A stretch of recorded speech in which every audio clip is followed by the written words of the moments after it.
Welcome to the show called One Step. Let's talk about the journey. The show where we share, teach, and overall educate ourselves on the different spheres of life. Today we are taking a journey into the fascinating world of real estate and bring you insights from an industry expert.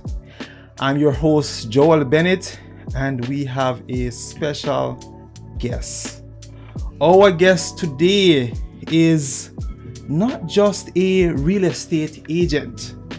She is a seasoned professional with an intimate knowledge of the local market, navigating the nuances of the ever-changing real estate landscape in Edmonton, Alberta, Canada.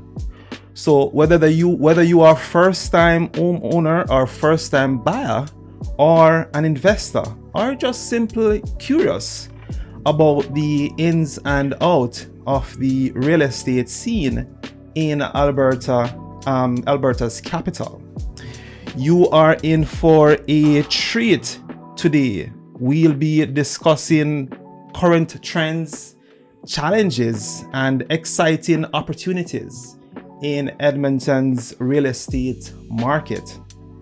So grab your favorite beverage,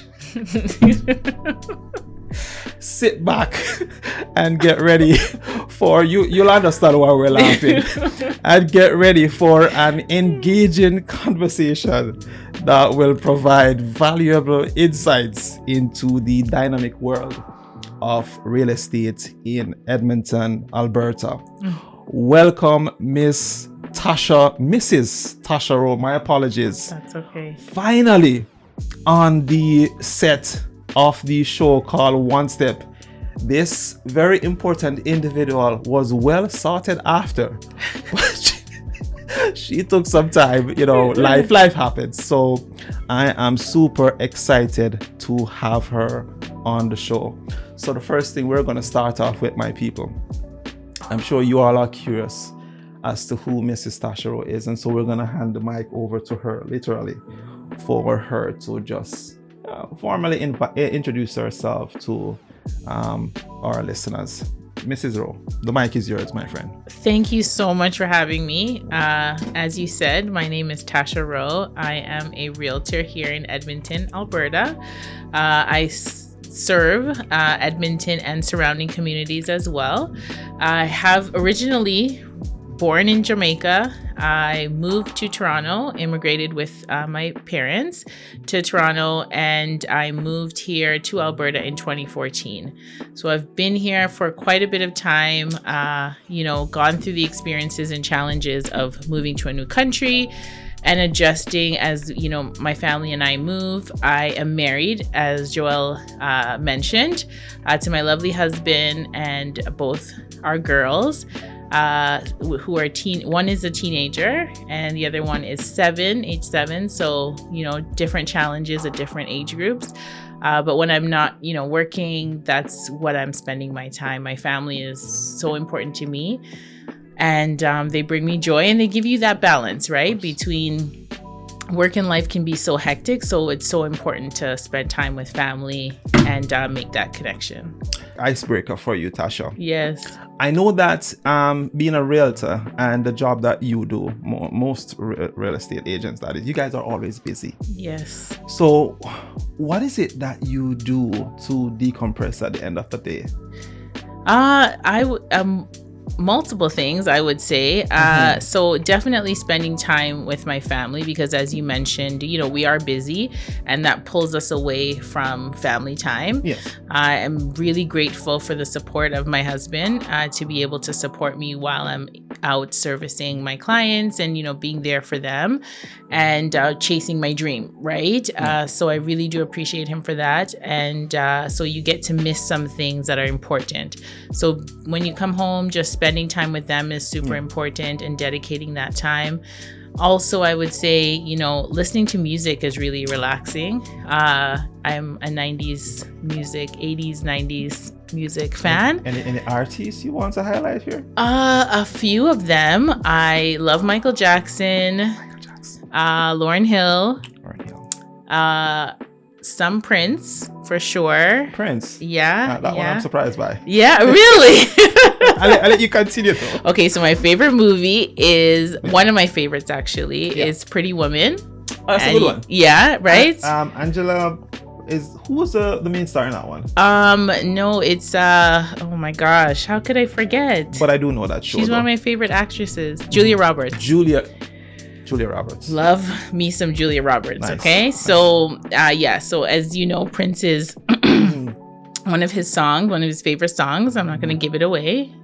Have you seen it? No, not Purple Rain. Kiss.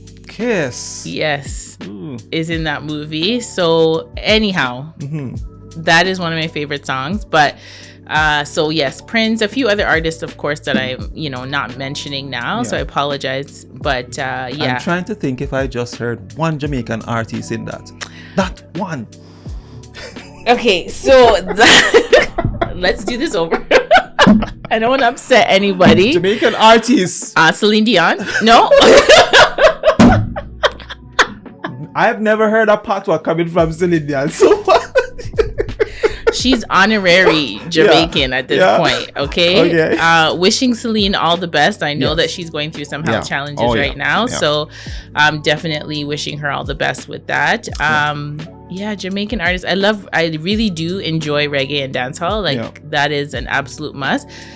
Thought I was going to hear a Vibes Cartel there somewhere, but I can't bring that out on this platform. You know what I mean? But in any event, I love Chronics. Yeah. Definitely. That's a good one. Absolutely. That's a good one. No coffee. I like coffee, but I love Chronics. Yeah, of course. Love. Yeah. Definitely.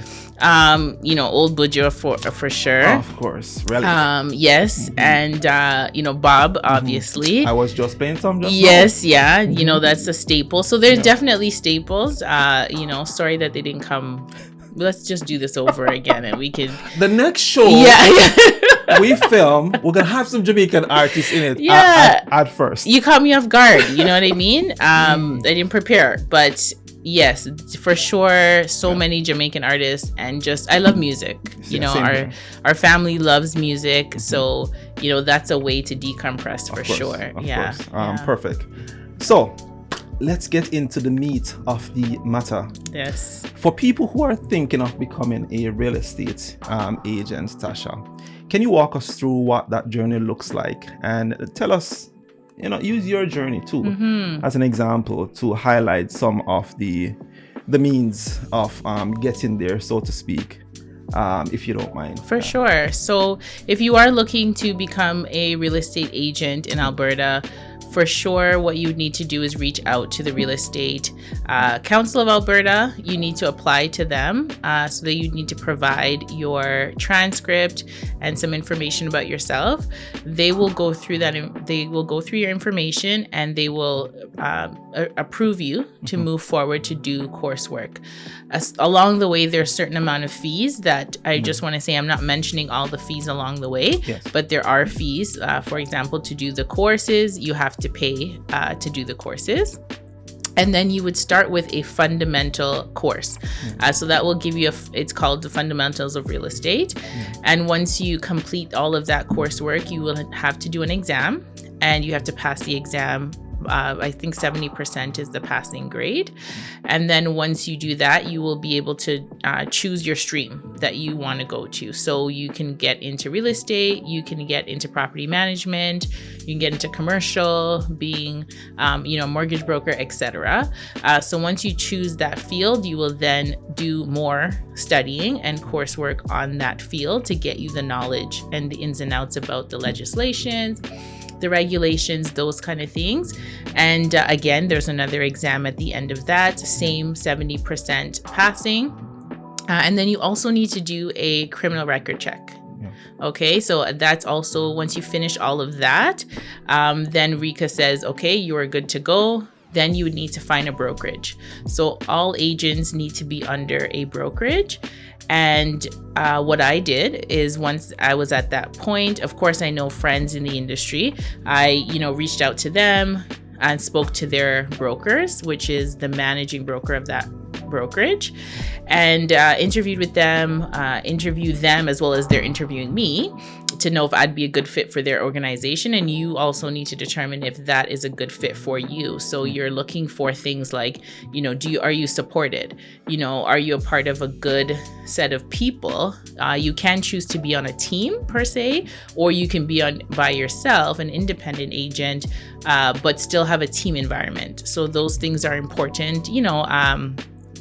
Communication, in case you have any issues as a new agent. Of course, there's going to be issues that come up and questions that you may have. And as a seasoned agent, you may have questions as well. So making sure that you have that support with your broker is really important when choosing a brokerage. Once you choose a brokerage, you then also pay fees as well to be a part of their brokerage. Every brokerage is set up differently. There's no one size for every brokerage. And so what I did is, all the ones that I went to, I'm like this. I put them in an Excel sheet with all their fees, so I can compare, the benefits and the things that I'm going to be getting for, like, the value that you're going to be getting for the fees that you pay. And then you choose the one that, works for you. And then you are, officially a licensed realtor underneath a brokerage. And now you can start practicing and trading in real estate. Interesting. I know that there are individuals who seem to do a very good job of balancing working as a real estate agent and also have a second means of income. Is that doable, Tasha? It is difficult, of course, and it really just depends on your personality, right? So with anything that is, when you're in real estate, it is your own business. You are your own business, right? So you have to really be, I would say, driven.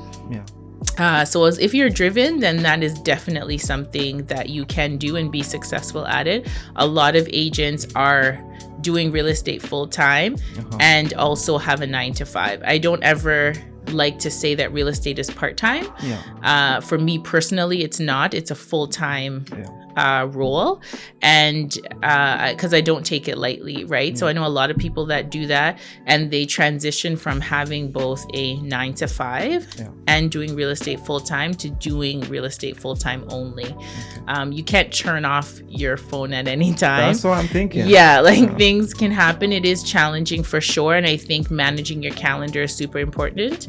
And also setting up your clients with the expectation that, this is how I'm going to communicate with you. How would you like me to communicate with you? Just setting those expectations up front. I don't think there's anything wrong with that. And making sure that you get back to your clients and you still support them throughout having a 9-to-5, right? Because they're not signing up for a part-time realtor at the end of the day. You don't want to give them that impression either. Absolutely not. No. So I think that it's definitely doable. So many people do that. And a lot of agents start like that, because as in any position, it is up and down, right? And you want to make sure that, you've put in the time and you've kind of established a good business before transitioning from 9-to-5, which a lot of people feel that they need to do. Okay. So let's say you've finished your studies. How do you position yourself for success in the industry? For example, soft skills, etc., strategies, networking, and social media, setting up your platform, customer review, website platforms, and so forth. How do you position yourself? And I know that this is not going to be like an overnight thing. For real success, whatever that looks like. But from your own opinion or maybe experience, how do you position yourself after studies? You're licensed now, you're ready to go. Because I'm sure that there are people right now probably in university thinking about venturing off into this endeavor. How do they position themselves? So they definitely can position themselves, but once you've finished all the coursework, you're ready to start, it's really important to lean on your network. Yeah.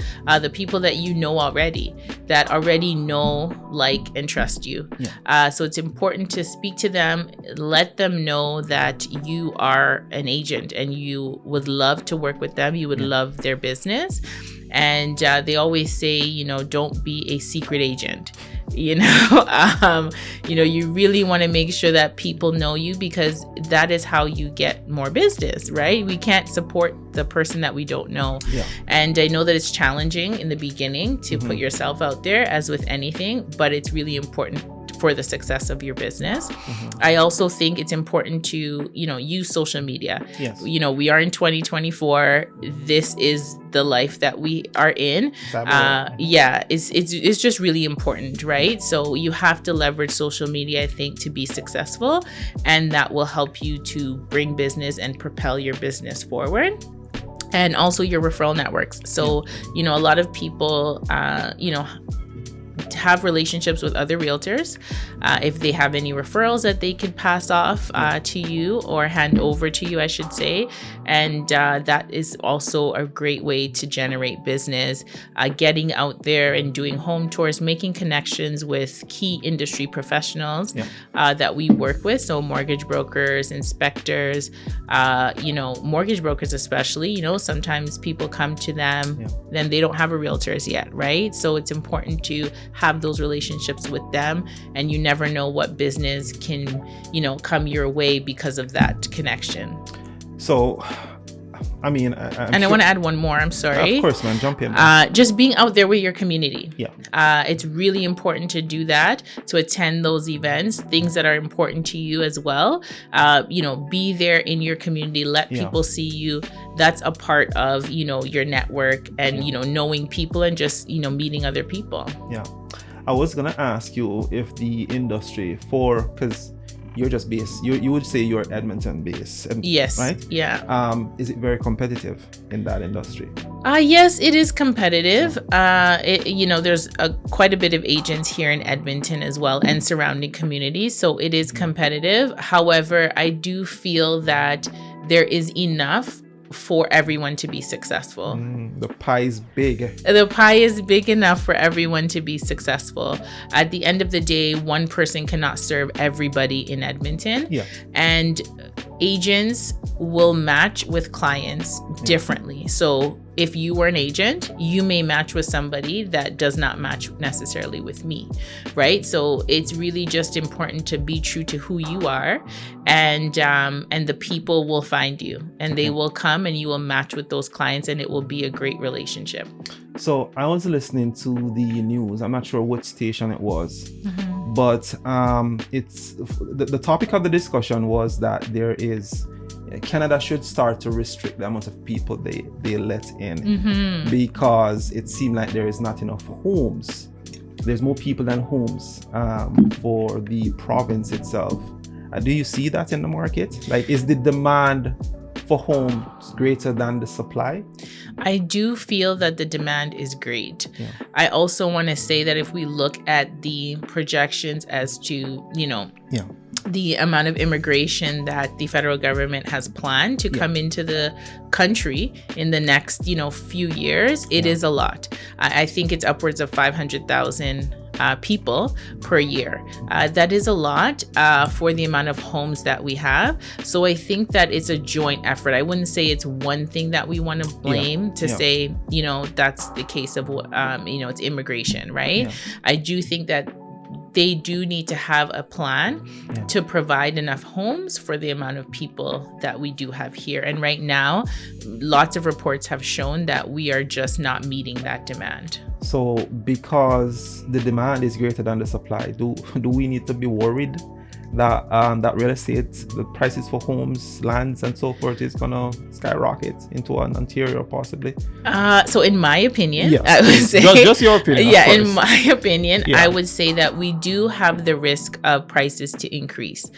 We are seeing so many people come from Ontario and BC. So many of my clients are from Ontario and BC and other provinces as well, looking to move to Edmonton, right? Or just in Alberta as a general, right? Yeah. And also, you have people who live here who are looking to purchase a home, right? So definitely, I would say that we do have the risk of prices increasing. I do feel that they will be, and they have steadily been increasing. Well, I've seen that. Yes, it's, you know what I mean? It's, if you are watching the market, homes are increasing already. Yeah. But I wouldn't say we should be worried or fearful. I never want to make anybody fearful or worried about what's happening in the market. Yeah. I think what is important for each individual person is to control what they can control. Yeah. And what they can control is their own situation. If they are looking to purchase a home, work on the things that you need to get in place to make sure that you can purchase a home as soon as you're able to do so. All right, I have more questions, but before I get there, walk us through the process now, Tash, of buying our first home and how we can be smart about it, in terms of where that process is concerned. Yes. What to look out for, etc. Yes, I think the first step is finding the right agent. Yeah. Okay, so finding a real estate agent. Tasha Rowe. I mean, hey, we're already here. That's why you're here. That's right. I'm here. Yeah. Come to me. I will walk you through the process. I can help you through the process and make it, stress-free. Yeah. Is what we're looking to do. Every situation is different, and for sure, you find the right agent is really important. You want to find somebody who can communicate very well with you. You don't want an agent who you try to reach out to and then you don't hear from them for 2 days, right? Okay. That does happen. So it's important to find the right agent. It's important to ensure that your personalities, match. They're able to listen to you and listen to your concerns. Those are the kind of things that you want to look for in a right agent. Someone that is, organized, someone that, is able to understand your needs and translate that into, these are the things, the properties that I can show you. Make sure that person is knowledgeable, those kinds of things, I would say. Okay, so you just made a statement there. Find an agent that you can relate with. Yes. So I'm assuming that you're pointing out some red flags when it comes to relationships with agents. Why should we be concerned about that? Let's say if I'm buying a home and I reach out to an agent and the communication pattern or the interaction is not the most welcoming, or let's say we don't sync very well. Yes. Why is that a big concern though? I mean, that is a huge concern because for most people, this will be the biggest investment that they make in their life. You want to make sure that person who's supposed to be a trusted partner, right, has your best interest in mind, and you can talk to them and share your concerns, your fears, and your excitements. Your feelings of joy with. So if, for example, you are not comfortable talking to that person, that is a huge red flag. I'm not saying you need to get rid of that agent right away. Maybe have a conversation because, in any relationship, there's ups and downs. So maybe it's just a simple miscommunication that you can simply work out with that agent. But if you're finding that it's still just not a right fit, then it's important to find an agent that is the right fit. With this being one of the biggest investments that you probably will make in your lifetime, it's important to find the right person that you can speak to. If I can't communicate with you, it just makes the process harder.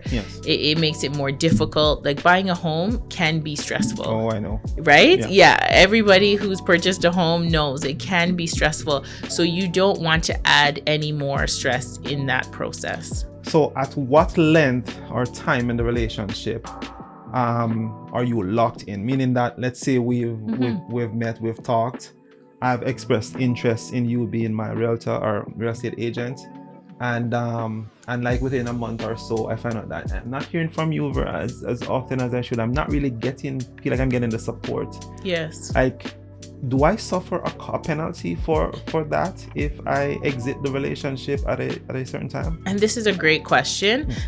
We as agents have to sign a buyer's agent agreement before we put an offer in on a home. So if you have signed an agreement with an agent prior to purchasing a home, or if you put in an offer on a home, if you signed an agreement, it is important to have that conversation with an agent. Let them know that you're looking to either resolve the issue or you're looking to part ways with that agent.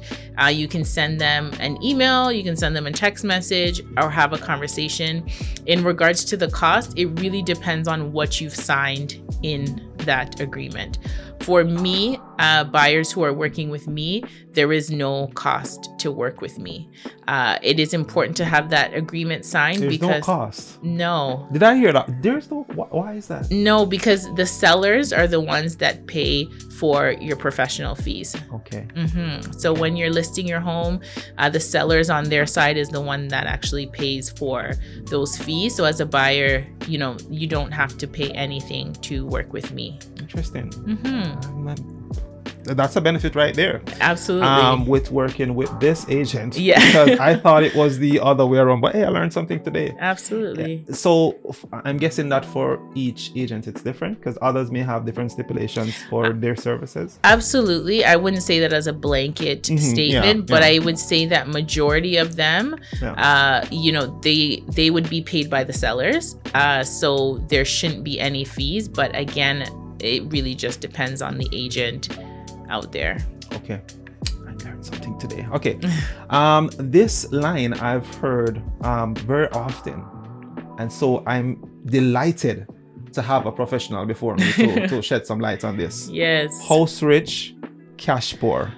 Explain to us why buyers should not allow themselves to fall into this category. And I want to learn about this. Yes. House rich, cash poor. What does that mean, Tash? Well, it's definitely a very popular statement.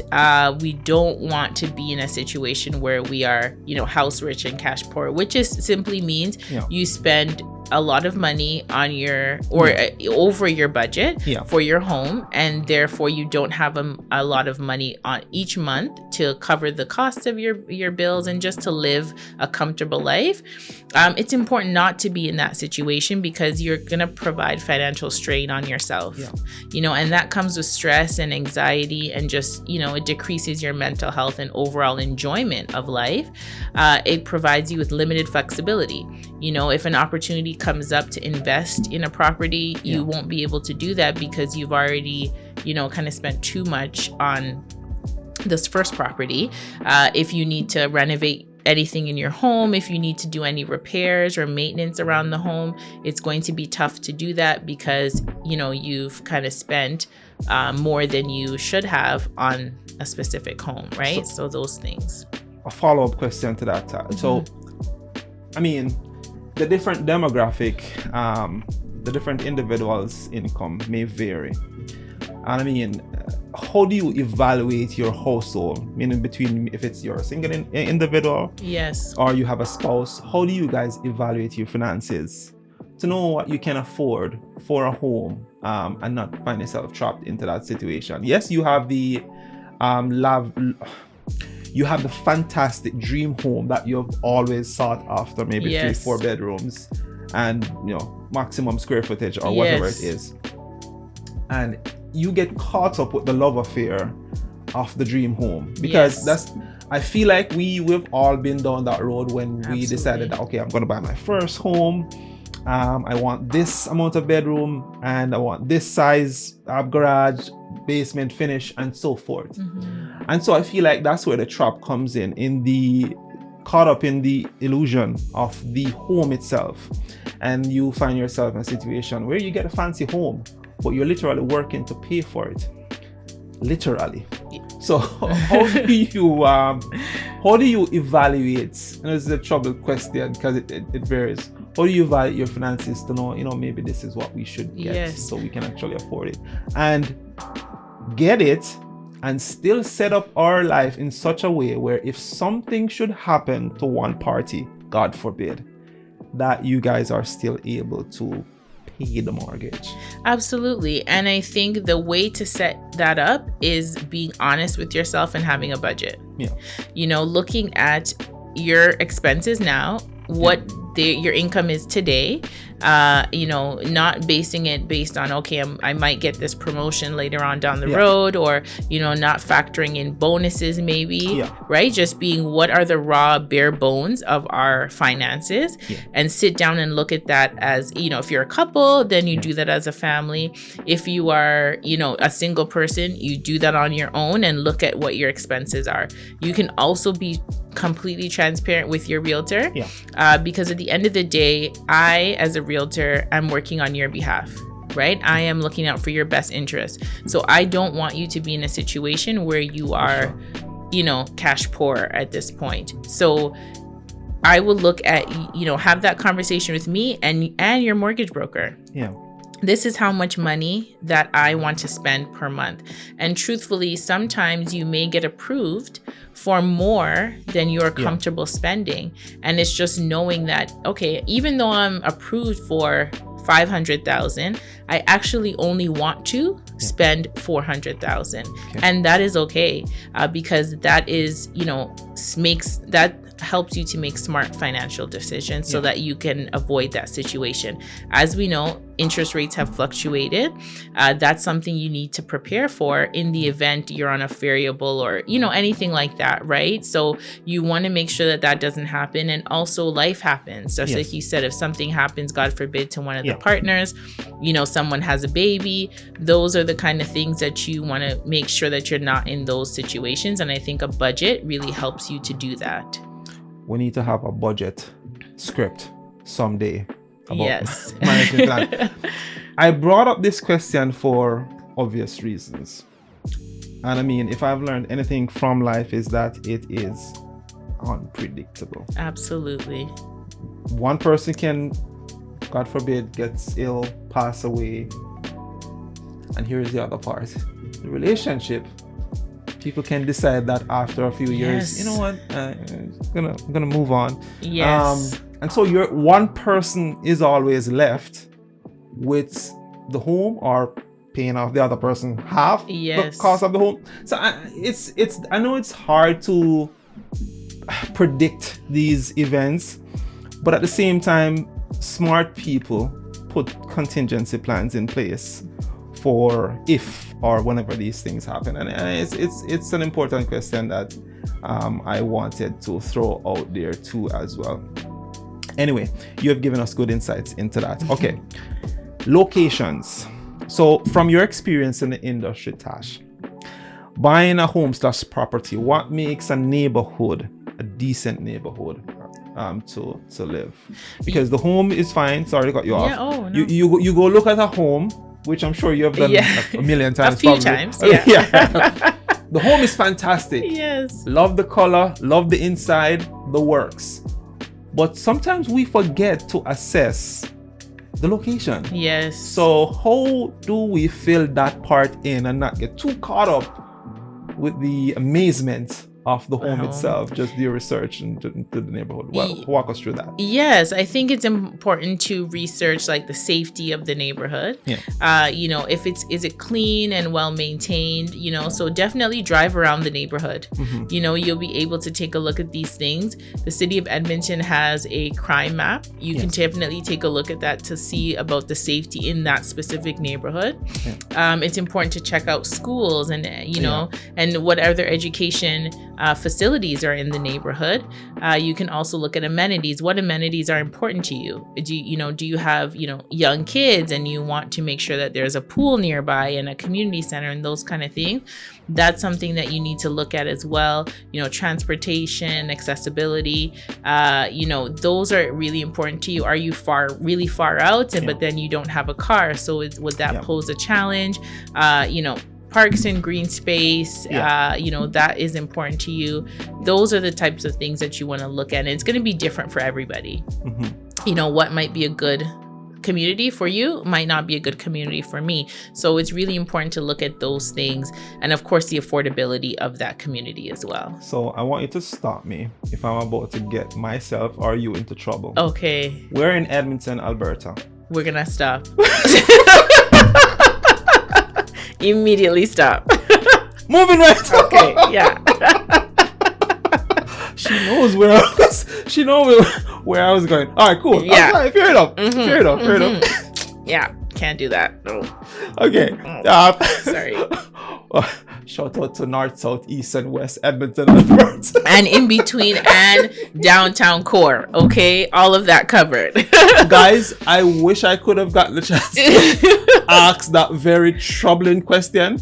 No. But again, we have to toe the lines very well yes. on this very important platform that we're trying to grow. If you have any questions, feel free to reach out to me. You know, I can definitely help and advise you based on your needs and your goals. What would be great for you? Thank you. So, man, I tell you, almost. Okay, so when you are showing / staging your houses, what does that process look like? And I'm before you elaborate on that, I had not the best.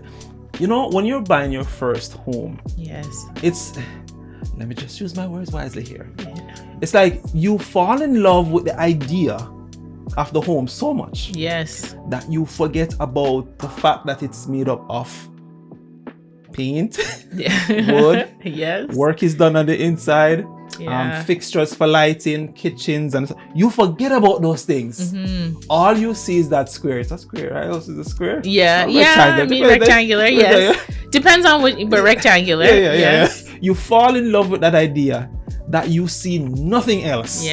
Which is absolutely important and where we normally get caught. So I have a few stuff I'm going to lead into, but I'm going to give the professional a chance to talk about it, and then I'm going to let Joel out. Go ahead. Okay, sure. I'm nervous for when you're going to let Joel out now, but so staging and showing I would say are different things. So I'll start with staging. So if you are a seller looking to sell your home and you have come to me, what I typically walk through my sellers doing is I'll take an assessment of your home. We will walk through your home, look at your home, all the wonderful things about your home. I will ask you, you know, what drew you to this home? You know, try to understand the strengths and the weaknesses of the home. Truthfully, you will know that, and through my assessment, I will pick up some things as well based on today's buyers, what they're looking for, and then, you know, pick up those selling features. You know, sometimes the same things that drew you to this home is the same thing that's going to draw a buyer to that home, right? So those things are important. We need to declutter the space. They need to I know that's a tough one. It's a tough one for my sellers, but it has to happen. And the reason for that is you want to make the space light, and you want people to envision themselves in this home that's potentially could be their new home, right? So it's important to declutter. We want to clean the space for sure.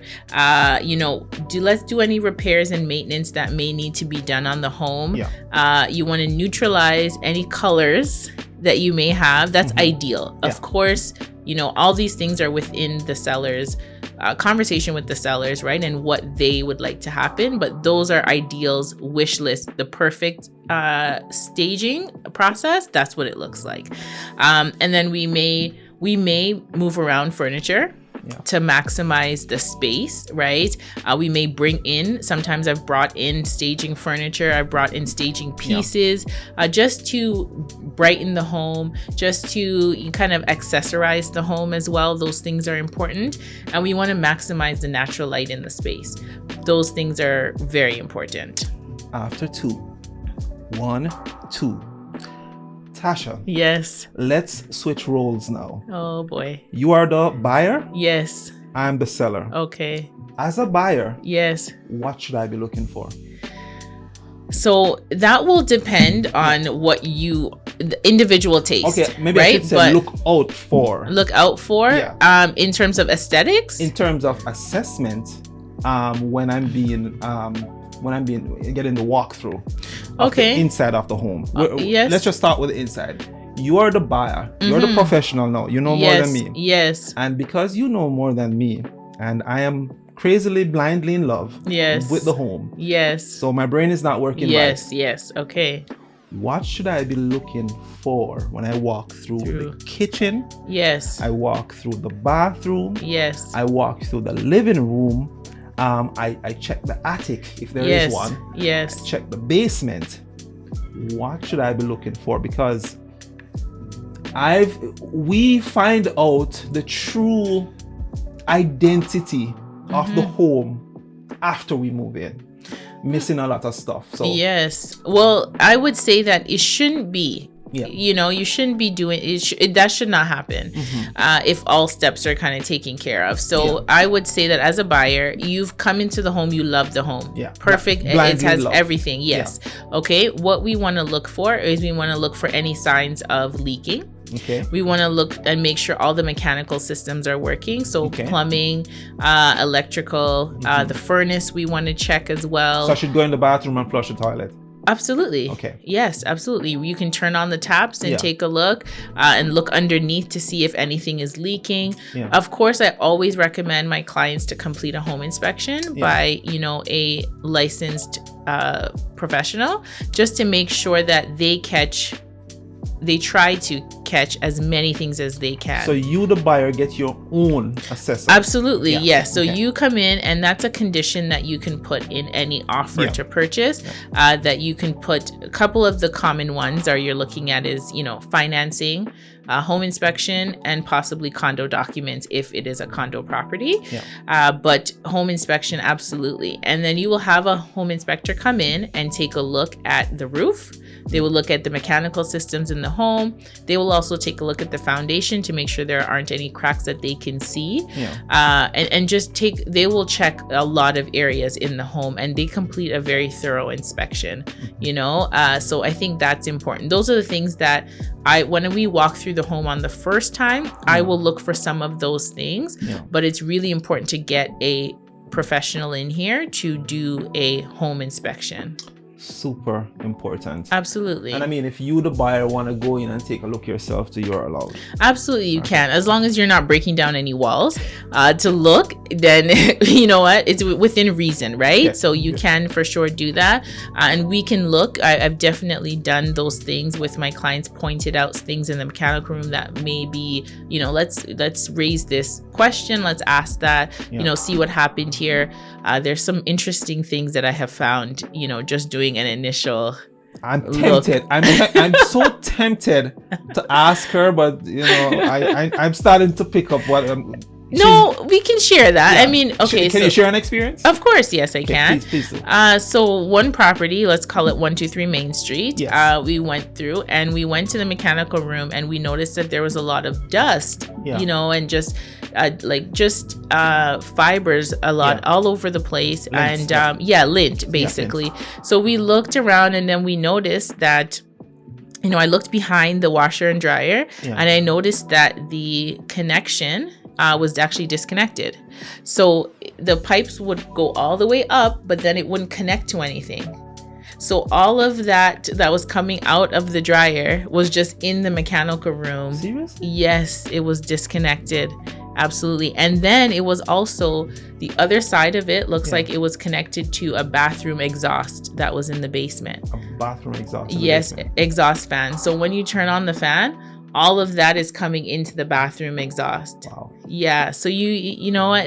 It's really important to do that checking, but also having an inspector come in. And that could be a simple fix, in terms of connecting it, but that just shows you that the home was not maintained. That specific home was, some tenants were in there, you know what I mean? So it really just need to do your due diligence when looking to avoid those surprises when you move into a home, right? And any more horror stories you want to share with us? I mean, I like hearing, I don't know why. I feel like there's more. Can you give us one more? Okay, so there's one more. Yeah. This one's really mild. I'll go through a really mild one, not a huge deal. Okay. So we went through another property with an inspector, and we were looking at, it was a basement again. Funny enough, it was also a basement. All these horror stories. Basement. Yeah. This was also check the basement first. And when I pulled up to the property, the garage was open. So the occupants were still in the home, and they allowed us to do the inspection while they were there. Yeah. But when I pulled up, the garage was open, and I noticed that there was 2 holes in the garage, like the back of the garage facing the home. And I was like, okay, I wonder what those are. So when I came up, I looked to see what that is, and I couldn't tell where those holes were coming from. So when we went to the basement, I looked up and I said, okay, maybe this is it, but I'm not sure. When the inspector comes, we will confirm. Lo and behold, they have the kitchen exhaust and also the bathroom fan exhaust going through the garage. They did not pull permits for that property, unfortunately. So those things did not pass. But I don't want to get, too much into that. But these are another things that came up. Yeah. My clients, of course, did not feel comfortable with that, and did not move forward with that purchase. But they completed the home inspection. Those things were, realized to them. Yeah. And it's really important to do a home inspection. It really is. For sure. Mm-hmm. I can see why that is super important. Yes. Okay, let's talk about schools. As for the school system, yes. How do you know if a school in the community you're interested in is a good school? Because people are buying home with kids and absolutely cover that ground. Yeah, and that's a great question. I think that what I have done in my own personal experience is I've looked at school ratings. There's quite a few websites that provide school ratings for, all of Edmonton. They do it for Calgary as well, and schools in the community. So it's important to look at those school ratings. Yeah. I would say it's important to visit the school itself. Yeah. Go in and speak to the principal and do a tour. Do they allow that? The schools allow that? They do. They have dedicated open house nights that you can go and take a look at the school. You can also meet with, they have different members of the faculty talk about the different programs that they have. Yeah. So it's important to attend those open houses as well. If you say you missed the open house or you cannot attend, I'm sure you reach out to the principal, see what they can do. I can't guarantee for sure, but reaching out to the principal is important. And also talking to people in the community, I think is important. I see some people on Facebook ask, does anybody go to this school? Yeah, what are your thoughts? Exactly, right? So I think that's important to do as well. You'd get, feedback from people in the community. It may be good or bad, but then you decide at that point, what is a good school for you, and what, looking at extracurricular activities are important as well. If you want your child to be in, sports, do they have that program there for you? Do they support that in the programming that they have? Yeah. So it's going to be different for everybody what your needs are, but it's important to kind of do those things. Yeah, and I mean, we're not gonna get too into this, but yes, as a person of color, you want to find out if it's also diverse. Absolutely. The school system itself is diverse too as well. Yes. I feel like that's important. It is really important. I think so. Having a diverse school community, but also the faculty is important. I love to see that personally, and it really just gives the idea that they may get a well-rounded education, right? So those things are great indicators as well. Yeah, and I feel like also as parents, we need to make sure that is also, it's preference. Yes. But I can tell you that it goes a long way. Multifamily, single family home. Can you differentiate the two, Tash? Yeah, single family homes are designed for one family, just as it says, right? Yeah. Multifamily homes are designed for multiple different families who own or live in the unit as well. Yeah. So, multifamily can be anything from like a duplex, a triplex, a condo, apartment building, just depends on, which one you're looking at. Single family homes, as you know, they're designated for one family who, would live either, upstairs, downstairs, whichever way they occupy the whole entire space. They also have private access to their property. So, your driveway is that one family's, they don't share a yard. That yard is just theirs, right? Yeah. Whereas when you get into a condo, for example, the individual unit is yours and you own that unit. So you'll have different owners on the same floor, right, who own the unit, but the common areas are shared. So the lobby area is shared. If they have like a gym, if they have any like recreation areas, so some of them might have a room that you can rent out, things like that. Those are all shared. Top 3 benefits of real estate investing. Number 1, build equity. While the market is going up, someone is paying your mortgage down.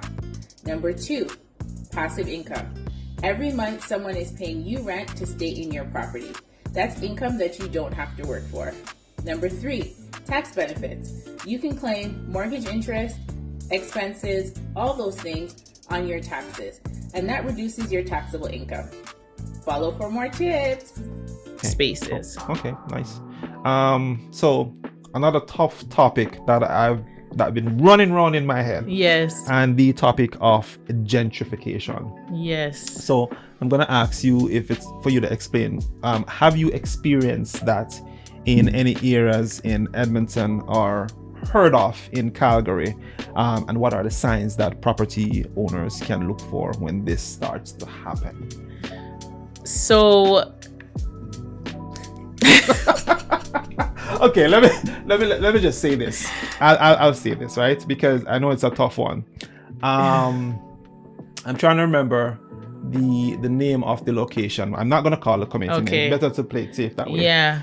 But a certain demographic moved in to that community. Yes. And then that demographic starts to displace the current demographic. Yes. Which oftentimes can affect the property value. Of course. Yes. And significantly affect the ethnicity in that community as well. So, and again, you can have children with you, and in a sense, you want to know when these things are happening for your benefit for the long term. That is. So I don't know if you have ever experienced that in your career lifetime, but I've heard stories, and I figured more or less I would kind of throw that question at you. But if you haven't, then we'll talk about the Jamaican artists that you never listed. Here you go again now. So I definitely have experienced that. I would say that I'm not going to single out a specific community. What I will say is speak to the process as a whole. Definitely that does happen. I used to live in Toronto, and that has happened there as well. It does happen in major cities where, it's a certain demographic, and then slowly but surely it's not overnight, right? But before you know it, you turn around and it's a different demographic that is in that community. What are some of the signs you see too? I think the different types of stores that are coming around is a good indication of that. The different types of, and I don't want to again single out any different type of store. Let's try not to. Yeah, but I would say that I think that is an indication that comes in. Different stores align with different demographics. So if you're seeing those types of stores change over, you're seeing a lot of redevelopment happen, a lot of renovation happening in that area. Those are the kinds of things that I would say is, a real indication that the community is losing its communityness. I don't want to say it's losing its communityness. I would say that it's changing. Okay. Not communityness, change. Yes, it's changing. Negative change or positive change? Because gentrification, it can look positive. Yes. In and of itself. I think it depends on, what side are you on? Yeah. Right? Yeah. If you are a renter, that might not be ideal for you. Yeah. Do you know what I mean? Because you more than likely may be displaced. If you are still renting, your rent may go up. But if you're an owner, that might be a good thing for you because, you got in and purchased a property when it was fairly inexpensive. And then now prices are going up and you can possibly sell as a benefit. So it really just depends on what side of the coin you're on to say if it's good or bad. So in the investment world, the stock market world, yes, I've heard the question posed that when is a good time to sell a stock? And some of the famous investors like a Buffett would say never. So I'd ask, when is the right time you should be thinking about, maybe it's time to sell your property? Yeah. I would say that really depends on what your goals are. I hate to give that answer because I know you're looking for an answer, but that is truly the answer.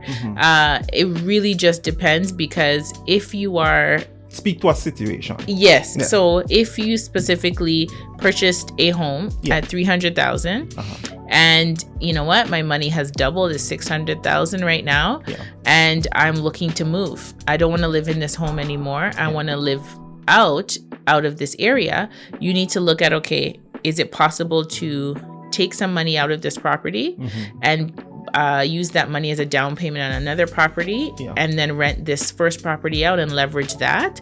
I would say that that's a preferred method versus selling. But if you need that money and, you know, you're in a financial situation and, hey, I need a chunk of money, those kind of things, you know what, maybe I'll just sell and then I'll purchase something else in another community where I can maximize my money as well. And then, you know, that won't put me in such a tough financial situation, right? If you're, you know, if you're facing bankruptcy, those kind of things, you know, there's just so many situations that could be out there that makes it the right time to sell, that it's hard to say specifically. I don't know if this is your neighborhood, but you just mentioned pulling some of the equity out of the value of the home. Absolutely. Can you explain that a little bit more? Because yes. I've thought about, I'm not going to tell you what I thought about doing, but can you explain that a little bit? Yes. So if you have built up an amount of equity in your home, you do, pending the bank's approval, your lender's approval, you can pull out some of the equity out of your home. They call it a HELOC, so a home equity line of credit. You can do that and then use that money to put down as a down payment on another property. And then you end up with two properties that you own. You can rent one out and live in the other one. It really just depends. And that helps you to still keep wealth in terms of owning the first property, maximize that by renting it out. But I would definitely say, please speak with a mortgage agent, a broker, to just talk about your specific situation, to just make sure that is something that you can do. I definitely want to dig in that a little bit more, but let's save that one for another time. I had something I wanted to follow up with, but it seemed to have slipped. But that's okay. We'll see what happens as we go along. Would you say it's safer to get your own appraisal when selling your property, as it's known that buyers can be very sketchy in this regard? So that one we were gonna take out. You remember? I didn't want to take that. Sorry. I forgot to take that one. Okay, sorry. All right, we cannot talk about that one based on certain discrepancies. Yes. So moving right along. Okay, what are some of the fees that comes in when selling a property? So when you're selling your property, I would say as a seller, you want to complete some home repairs. So just be prepared for those. If there are any home repairs that need to be done, I would say that staging is important. You know, back to it is really you guys important. Remember what we talked about with the staging thing? I hope you guys made note on that one. They might need to go rewatch some of the stuff we said. Go ahead. Sorry, Tash. That's okay. It is important to stage marketing expenses. You want to market your home. The more eyes that are on your home, it increases the chances of it being sold, right? So that's important. And you may be subject to mortgage prepayment fees. So it's important again to talk to your lender and say, what is mortgage prepayment fees? So it depends on the mortgage that you have set up. If you pay a certain amount if you want to pay off your mortgage essentially ahead of time before its maturity date, then you are looking at possibly paying a fee to the bank. It really just depends on what your mortgage is. There's no set fee on that one, but it just depends on what you have set up. So it's important to talk to your lender if you are looking. They will give you a payout statement, and that will tell you if you were to pay out the mortgage as of that specific date. This is the fee that you have, and this is, the balance remaining, right? And it changes because every month you pay your mortgage. So that amount is going to differ depending on when you sell your home. Okay. So I now remember the question I wanted to ask. From the equity question, meaning when you pull some of the values. We still have more fees, but go ahead. I sorry, I cut you off. No, that's okay. You're fine. How about we finish the fees first? My brain is working good now. That's lovely. I can't remember what I wanted to follow up on. So tell us what the other fees are. So your other fees that you're looking at are property taxes.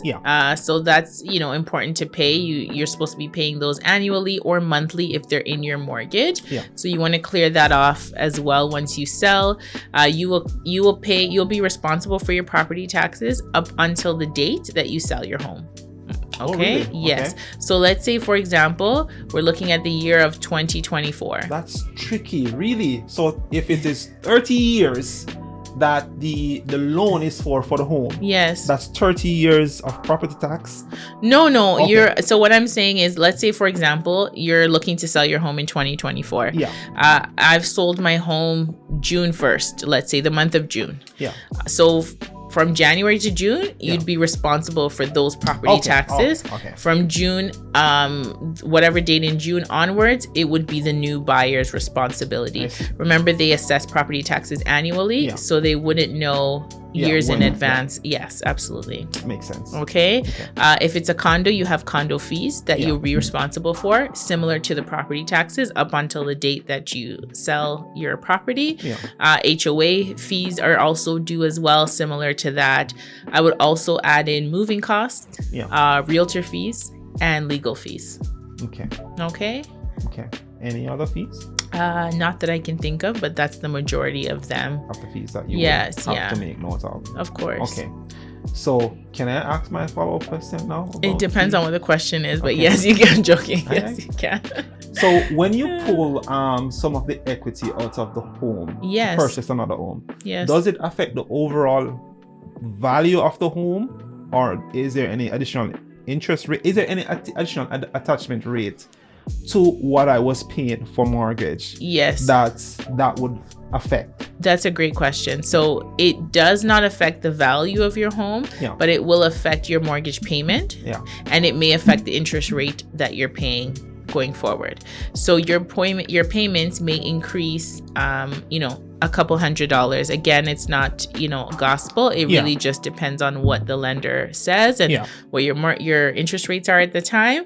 But your mortgage rates may go up. But some people find it beneficial, because if my mortgage rate is going up, $300, if I'm able to rent out the property to cover that cost, then it's okay for me because someone else is paying that. Okay. Thanks for that. No problem. Is it true that the best time to get a deal on a property or buying a home is winter? I want to know if this is a myth, or if there's actually some facts behind it. And I want to know why too as well. Yes, yeah. And there are facts towards that. Yeah. I mean, I would say that you can get a good deal in any market. Yeah. Right? There are good deals in any market. You just have to be looking. But winter, absolutely, you do find opportunities there because there's less competition during the winter time. Yes. Okay. So not as many people are looking as they are in the spring months for a home. And so with the reduced competition, buyers tend to have more negotiating power and a little bit more flexibility. Yeah. Some people, if they didn't sell their home the previous summer, they want to get rid of it before they sit on it for the whole entire winter. So you may see that opportunity there. I see. Again, you may see some with motivated sellers, right? Yeah. In that situation, who, if they're selling at that time, sometimes they are looking to, because they're moving. Yeah. They're in a financial strain and they need to sell. Yeah. So those are the kind of pressures that you may see.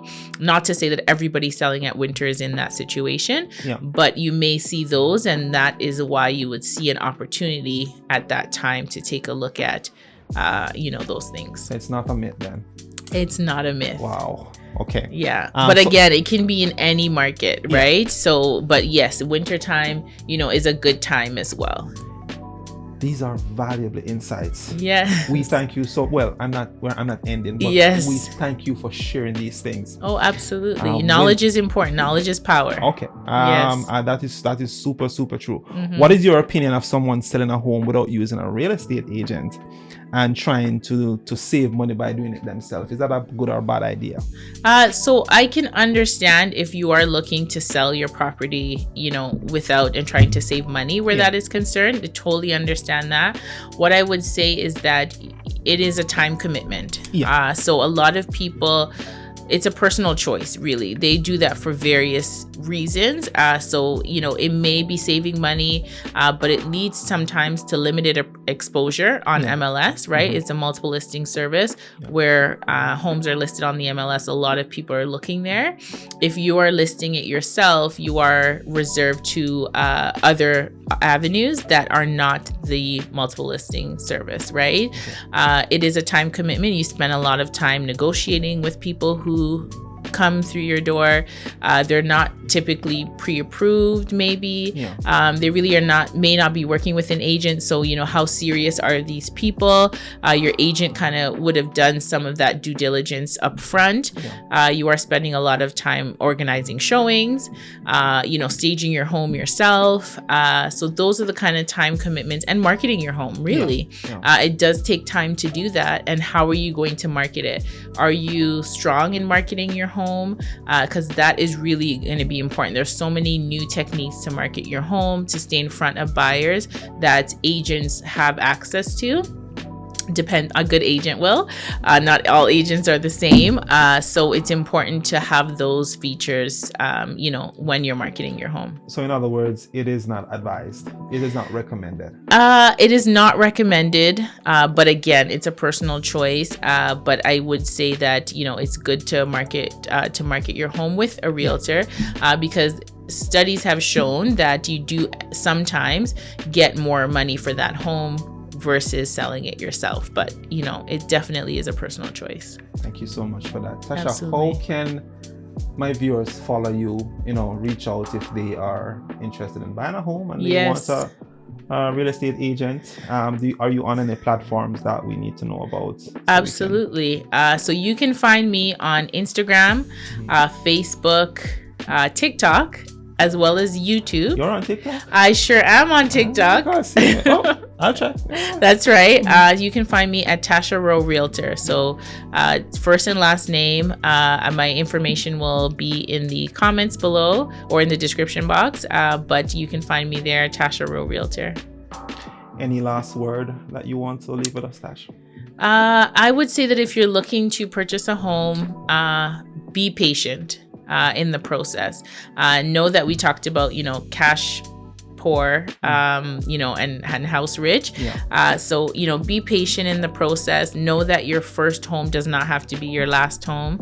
And, know that home ownership is possible.